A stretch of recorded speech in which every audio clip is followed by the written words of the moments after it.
जय श्री कृष्ण भक्तों, चलिए सुनते हैं अधिक मास कथा का 14वां अध्याय।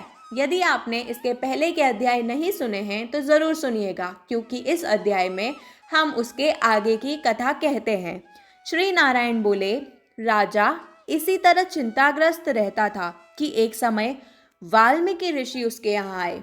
राजा ने जल्दी से उठकर भक्ति सहित उनके चरणों में नमस्कार किया। तब वाल्मीकि ऋषि राजा को शांत देखकर बोले, हे राजन, मन में जो कुछ भी चिंता हो वह तुम बिना संकोच के कहो, बताओ क्या बात है। दृढ़धनवा ने कहा, महाराज, आपके चरणों की कृपा से सब सुख है, परंतु हे विदन, एक बड़ा भारी संदेह मेरे मन में है।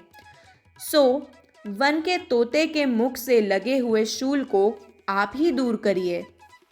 वाल्मीकि ऋषि राजा के यह वचन सुनकर बोले, हे राजन, पूर्व जन्म में तुम द्रविड़ देश के ब्राह्मण के घर में ताम्रपर्णी के किनारे उत्पन्न हुए थे। सुदेव तुम्हारा नाम था। तुम धार्मिक, सत्यवादी, जितना मिले उतने में ही संतुष्ट थे। तुम्हारी स्त्री उत्तम गुणों वाली गौतम ऋषि की पुत्री गौतमी नाम से विख्यात थी। गृहस्थाश्रम के धर्म में चलने वाले सुदेव को कितना ही काल व्यतीत हो गया, परंतु उसके संतति नहीं हुई।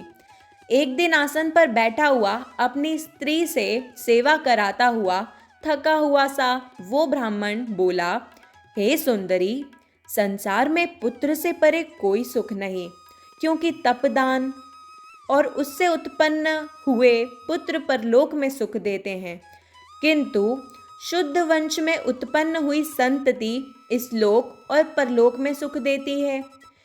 उस श्रेष्ठ संतति को यदि प्राप्त ना हुआ तो मेरा तो जीना ही वृथा है।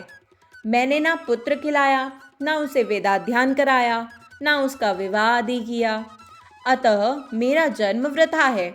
इसलिए मेरी मृत्यु शीघ्र हो जाए तो ही अच्छा। मुझको अब आयु प्रिय नहीं है।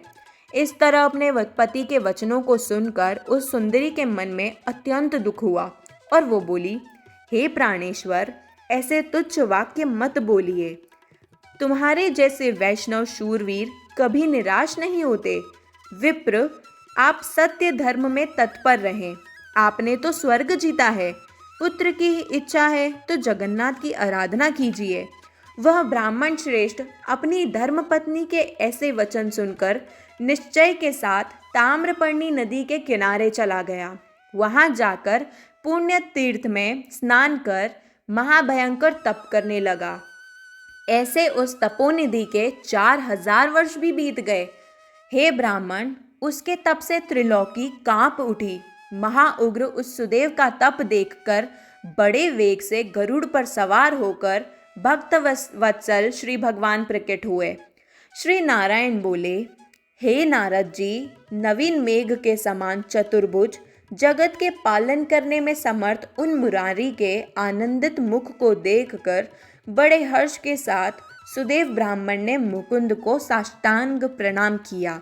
और इसी प्रकार 14वां अध्याय समाप्त होता है। आगे की कथा के लिए अगले भाग में बने रहिए। बोलिए श्री कृष्ण भगवान की जय।